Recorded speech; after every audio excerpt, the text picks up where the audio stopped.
À la une ce soir, le cri de détresse des habitants de Asikasso, ce village situé dans l'indénié Duablin, a été ravagé par une tornade.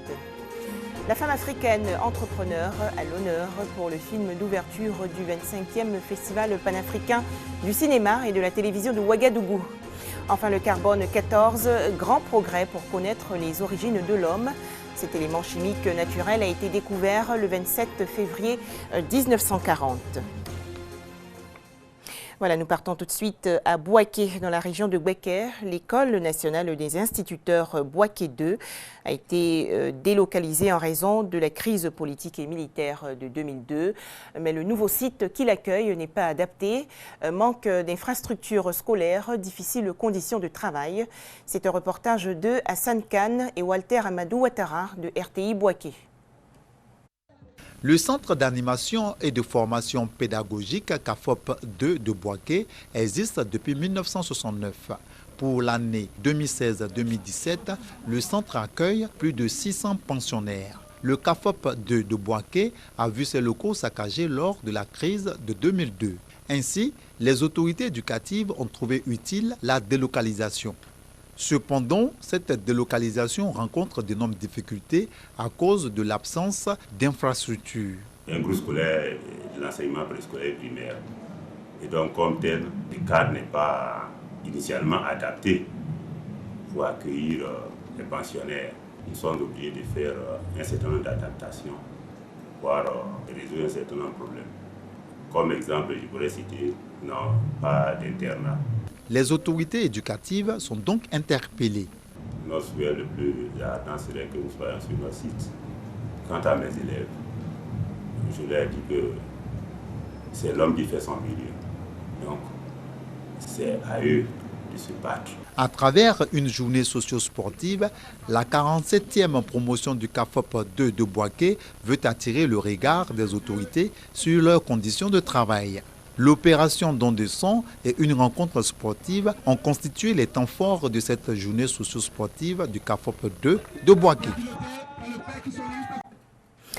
Environ 40 maisons détruites et une vingtaine de fermes avicoles dévastées. C'est le bilan de la tornade survenue récemment à Sikasso, village situé dans la commune d'Agny-Bilékrou, dans l'est du pays. Les populations qui vivent principalement de leurs activités avicoles sont dans le désarroi total. Mamadou Kwasi les a rencontrés.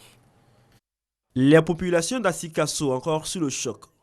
Ce village de la commune d'Agny-Bilékrou a connu des heures chaudes le vendredi 24 février dernier. Une tornade a décoiffé une quarantaine de maisons de ce village de 8000 âmes. Bilan, d'importants dégâts matériels mais pas de pertes en vie humaine.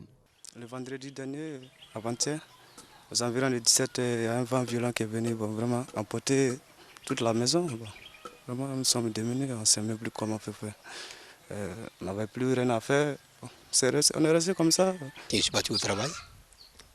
Au retour de mon travail, on dit qu'il n'y a plus, je viens arriver, la maison est au chaos. On dort dans le noir comme ça. Ici, dedans comme ça. Il n'y a pas le moyen. Plus de 150 personnes sont là sans abri. Il y en a même qui dorment dans les cuisines parce qu'il n'y a plus de maisons où ils vont se réfugier. L'aviculture, dont dépend principalement ce village, n'a pas été épargnée par le vent violent qui a soufflé sur Asikasso. Plusieurs fermes endommagées avec des préjudices importants. C'est la désolation totale chez ces éleveurs. On a perdu beaucoup de sujets, on a perdu beaucoup de bêtes. Ici, c'est l'élevage. Les champs aussi sont endommagées. D'autres même qui en ont fait des aliments de poulet. Tout est rincé dans l'eau. Il y a eu en tout cas un très grand vent suivi d'une grande pluie. Et c'est le vent qui a décoiffé ce que vous voyez là. Ça fait en tout cas beaucoup de pertes au niveau de nos animaux. Nous avons perdu en tout cas environ de 300 têtes.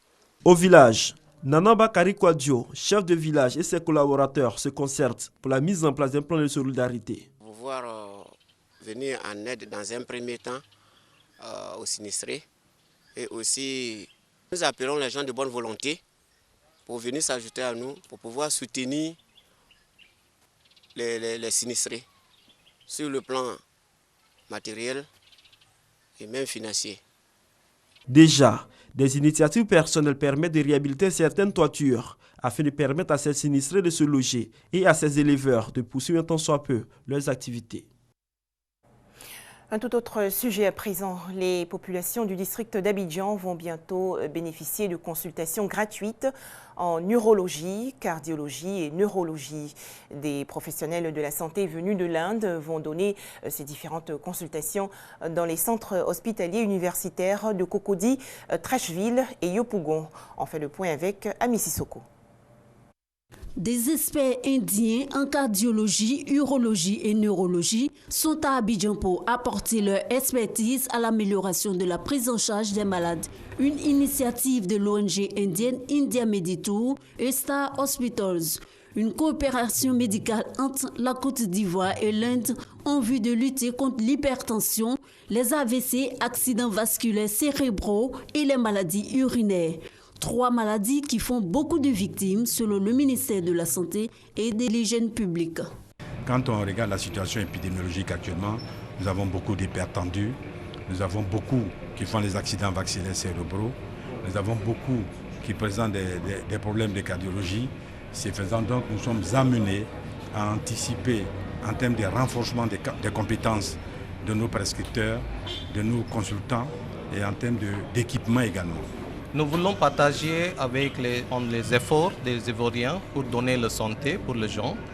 Nous pouvons partager et faire la collaboration dans la formation pour donner la formation pour les spécialistes entre les deux pays. Du lundi 27 février au mercredi 1er mars, des consultations gratuites et prises en charge des malades sont prévues en cardiologie, urologie et neurologie dans le CHU de Cocody, Trècheville et Yopougon. Par jour, au moins 50 malades par spécialité sont attendus. Santé toujours, la Côte d'Ivoire a célébré hier la 64e journée mondiale de la lèpre. À Toumoudi, dans le centre du pays, les autorités sanitaires ont fait le point sur l'évolution de cette maladie. La lèpre est toujours présente dans cette zone, mais les professionnels de la santé soulignent cependant 17 cas de guérison. Les explications de Serge Collier. Maladie invalidante, la lèpre continue de marquer sa présence en Côte d'Ivoire. Dans la région de Toumoudi, la direction départementale de la santé a enregistré 26 cas en 2016. Même s'il n'existe pas de léproserie dans la zone, les autorités sanitaires, au dire du directeur départemental de santé Bernard Conan, ont déployé des efforts pour prendre en charge ces malades. 17 d'entre eux ont pu ainsi retrouver la guérison. 9 autres bénéficient de soins. Selon lui, la lèpre dans sa phase mineure se guérit en 6 mois. Et celle la majeure en 12 mois. Il y a donc de l'espoir pour les malades. Cependant, la transmission se faisant par contact direct, intime et répété entre un malade et un sujet sain, il est bon de se faire dépister dès les premiers soupçons de la maladie. Ces propos ont été appuyés par Sio Nyamien, malade totalement guéri de la lèpre, qui invite les malades encore dans les villages à se rendre dans les centres de santé. Au nom des populations de Wawakro, le docteur Boafou a salué cette journée qui rappelle au monde entier la situation des personnes victimes de cette maladie. Le préfet de région du Bélier, pour sa part, s'est réjoui des efforts de lutte déployés par les autorités ivoiriennes pour faire reculer la lèpre en Côte d'Ivoire. On poursuit avec le Festival panafricain du cinéma et de la télévision de Ouagadougou 2017. Frontières, c'est le titre du film inaugural de cette 25e édition. Cette œuvre de la réalisatrice burkinabé Apolline Traoré loue le courage des femmes africaines qui se lancent dans l'entrepreneuriat. C'est un reportage de Franck Quadio. Coup de clap et ouverture symbolique du 25e cinéma panafricain du cinéma et de la télévision de Ouagadougou, FESPACO, par le chef de l'État burkinabé Roch Kaboré. Le stade municipal de Ouagadougou aux couleurs du 7e art, c'est tout un cinéma. À Abidjan, si tu vois quelqu'un qui roule tout le temps avec un casque sur la tête, ça veut dire que la personne a piqué des crédits un peu partout. Une édition placée sous le signe de la formation au métier du cinéma et de l'audiovisuel, et cela à raison mieux formée Pour un cinéma compétitif et réaliste, l'Afrique en a bien besoin. Nous ne devons pas constamment nous laisser inféoder par la culture des autres. Il nous faut, nous aussi, dans le cinéma, traduire les valeurs positives qui font les fondements de la société africaine. Mais l'exercice ne se fera pas seul. La synergie serait l'idéal. La Côte d'Ivoire, pays invité d'honneur du FESPACO 2017, a aussi de la ressource. 10% de la production sélectionnée est ivoirienne. Sur les 20 films sélectionnés pour le Grand Prix de Yenega, 2 sont des films ivoiriens, donc encore 10%. Cela veut dire que la Côte d'Ivoire est revenue en force après sa longue traversée du désert. Et ceci poursuit l'exemple du Burkina, puisque le Burkina a décidé de faire du cinéma une vraie industrie. La Côte d'Ivoire, second contingent donc, après les 18 films présentés par le pays organisateur. Le Burkina Faso, avec son programme de rénovation de 15 salles de cinéma à travers le pays. On ne peut pas réaliser un film américain plus qu'un Américain. On ne peut pas réaliser un film hindou plus qu'un Indien. On ne peut pas réaliser un film ninja plus qu'un Japonais. Il faut des films africains, des films qui puisent leur source dans les profondeurs de notre patrimoine. Le FESPACO est donc lancé. Cinéma et musique cohabitant bien, Alpha Blondy comme cerise sur le gâteau avant de mieux engager la réflexion sur l'avenir du cinéma africain.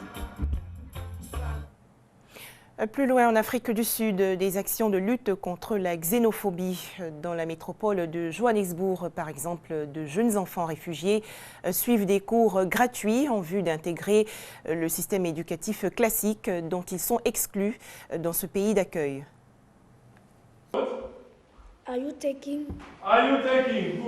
Il y a 3 ans, Claude ne parlait pas anglais. Ce réfugié de 12 ans, né en République démocratique du Congo, ne parlait que le français et le lingala quand il est arrivé en Afrique du Sud avec sa famille. Aujourd'hui, il est trilingue grâce à des cours gratuits qu'il prend tous les après-midi avec d'autres enfants migrants. Ici, j'apprends tout, l'anglais, j'apprends maths, toutes choses qu'il faut pour que quand je vais aller dans une autre école, pour que je puisse un peu m'en sortir.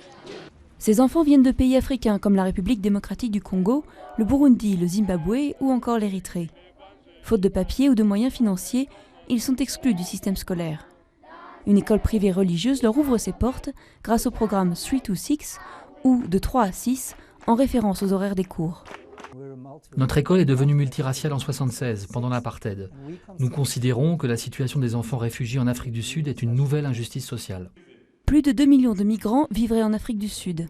Une situation qui crée régulièrement des tensions xénophobes dans un pays où le chômage et les inégalités sont élevés. La plupart de ces enfants ont déjà dû faire face à des insultes, voire des agressions. Leurs professeurs connaissent bien le problème, étant eux-mêmes des réfugiés exclus du système classique. C'est un programme où nous pouvons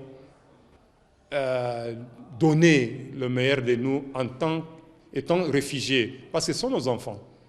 Je me sens vraiment fier de mettre quelque chose dans ces enfants qui sont réfugiés comme moi, pour leur futur.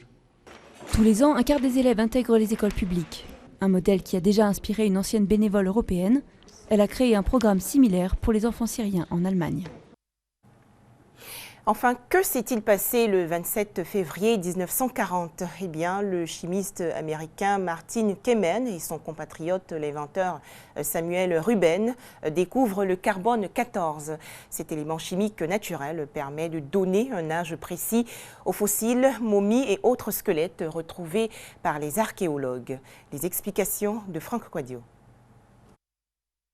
27 février 1940, Martin Kemen et Samuel Ruben découvrent le carbone 14. C'est quoi le carbone 14? C'est un isotope radioactif du carbone.